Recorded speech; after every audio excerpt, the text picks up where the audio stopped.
जय द्वारकाधीश जय गौ माता। तो आज सरस मजाना जो अमे रोपा लई आव्या छे। तो आज रोपानुं वावेतर करवानुं छे आपड़ा शेढे पाड़े, जेथी करीने आपणुं पर्यावरण पण जळवाई रहे अने आपणे दर वर्षे 10-15 नवा रोपा तो वाववा ज जोईए।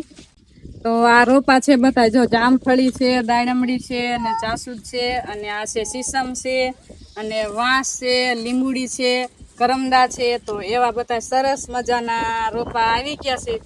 तो आज આપણે મસ્ત વાવેતર આનું કરી દઈ। તો આ છે સેતુરનું વૃક્ષ ને આ સેતુરમાં મસ્ત મજાના ખાટા મીઠા એવા ફળ આવે છે અને સાયો પણ મસ્ત થાય છે। તો આ પણ આપણે વાવવાનું છે।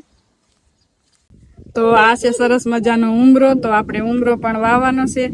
ઉમરાનો સાયો પણ મસ્ત થાય છે અને ફળ પણ ઘણા બધા એવા આવે છે પક્ષીઓને ખાવા માટે।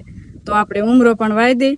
તો હવે બધા વૃક્ષોને પાણી પાઈ દીધું છે અને મસ્ત એવા જો રોપા આપણે સોંપી દીધા છે। તો આજનો ફૂલ વિડીયો અમારો આવી જાય છે ગનુ જીતેશ વિલેજ લાઈફ વ્લોગ। તો અમારી ચેનલમાં નવા હોય તો અમારી ચેનલને લાઈક શેર અને સબસ્ક્રાઈબ કરી દેજો। તો બધાને જય દ્વારકાધીશ।